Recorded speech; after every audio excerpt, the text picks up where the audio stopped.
ඉස්සර ප්‍රශ්නයක් අහන්නද? අහපන්. දැන් ඔබ දන්නා නේද අපේ පෘථිවිය භ්‍රමණය වෙනවා කියලා? ඔව්. පෘථිවිය භ්‍රමණය වෙනවා නම් ඇයි බං ප්ලේන් පියාසර කරන්න උන්ට පුළුවන් නේ බං අහසට ගිහලා මෙහෙම නවත්තගෙන ඉඳලා හරි තැන ආවට පස්සේ කැරකිලා එතනින් බාන්න. ඉතින් කොහොමත් ඒක තමයි වෙන්නේ. ප්ලේන් එක යන්නේ නැද්ද?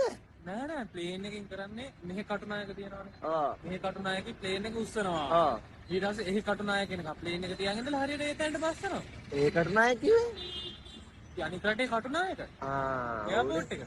එයාපෝට් එක කටුනායක කියන්නේ අපි පොඩි කාලේ කියන්නේ කටුනායක එයාපෝට් එකනේ.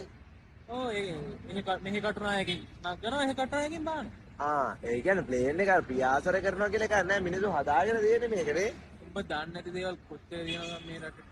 ඔව් අපි අර කතාවකක් තියෙන්නේ නේද බං අපි දන්න දේවල් මොනවද කියන්නවත් අපි දන්නේ නැහැ. අඩුම ඔබ දන්නවද ඈ මේ කටින් හාගියද්දි එන මෙව රස්නේ හූගියද්දි එන ඒවා සීතලයි කියලා. හුලං පාර.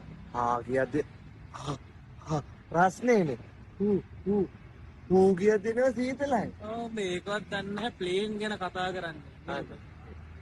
සෝරි මේ පැත්තේ කතා කරන්න බෑ.